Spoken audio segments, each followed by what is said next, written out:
Hello everyone, I'm Eric, and I'm going to be talking about panic. So how many of you have heard the expression, never yell fire in a movie theater? Okay, good. The idea is basically that yelling fire will cause the crowd to panic and flee toward the exit, and probably trample you in the process. So we'd like to say, serve you right.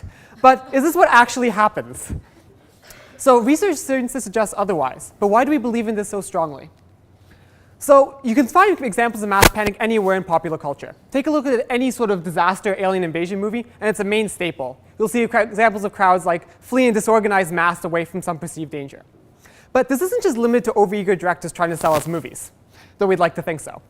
This is actually what the average person thinks as well. So telephone studies have found that over 80% of people in some towns actually believe that mass panic would be a serious issue for governments in case of emergencies. But what's the reality? Luckily for us, mass panic is actually really rare. And this has been found across a huge range of circumstances. So I'll give you a few examples. I think we can all assume war zones are a pretty dangerous place. And if anywhere is going to be found panic, that's a pretty high candidate for it. But this isn't actually the case.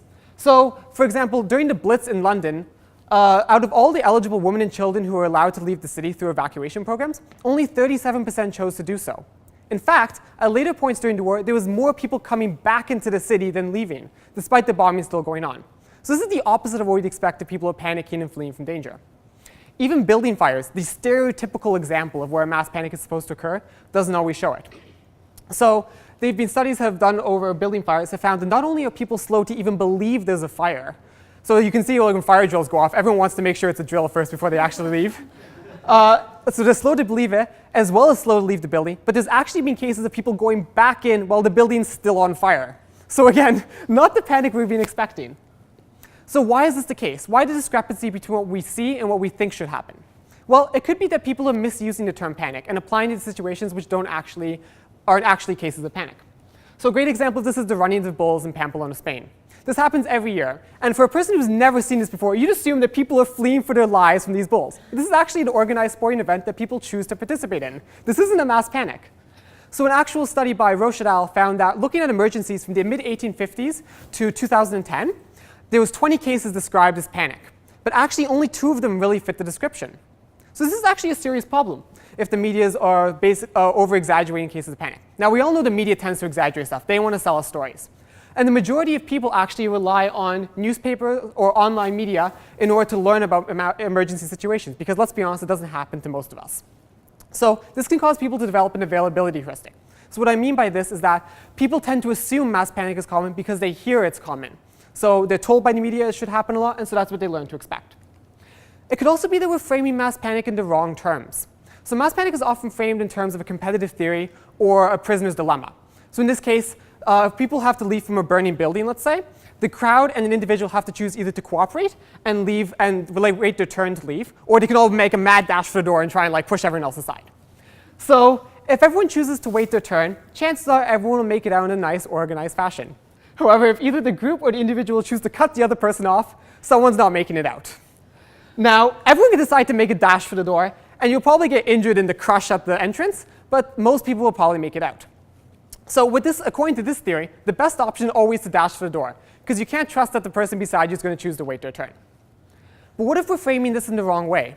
A recent new theory by Anthony Mawson suggests that panic could actually be a case of social attachment as opposed to fleeing from danger. So it's not that people are running away from what they're afraid of, it's they're running towards something that makes them feel safe.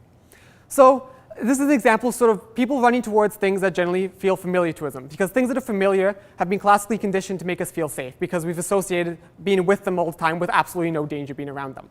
So this means that people run towards things that are familiar.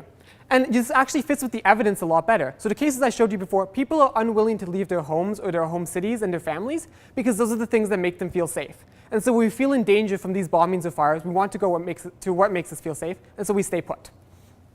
Now this is actually really important for governments because they have to be able to plan how to react in case of these emergencies. Unfortunately for us, the government suffers from the exact same assumptions the average person makes. So this here is an image of the Rio Grande floods in the 1950s. So in the Mexican and US governments both delayed telling the public about the dangers of the flood in hopes of avoiding a mass panic. Ironically, there was no mass panic, and instead this delay in telling the people caused a lot of injuries from the slower evacuations. And if you think this is some outdated notion we've grown past, you'd be wrong. So the Center for Disease Control in the United States still makes assumptions about mass panic when planning for bioterrorism. And this is pretty recent stuff, like from the mid-2000s. So it's not like we've grown past this and become smarter people. Still the same problems today. So all in all, panic is a lot more complicated than people like to think. It's often used as proof that there's a fine line between like civilized society and utter barbarism. But in actuality, there's a lot more complications and nuances to mass panic. And so I hope you leave here today with a slightly more positive outlook of crowd behavior, and maybe even a more positive outlook on humanity itself. Thank you.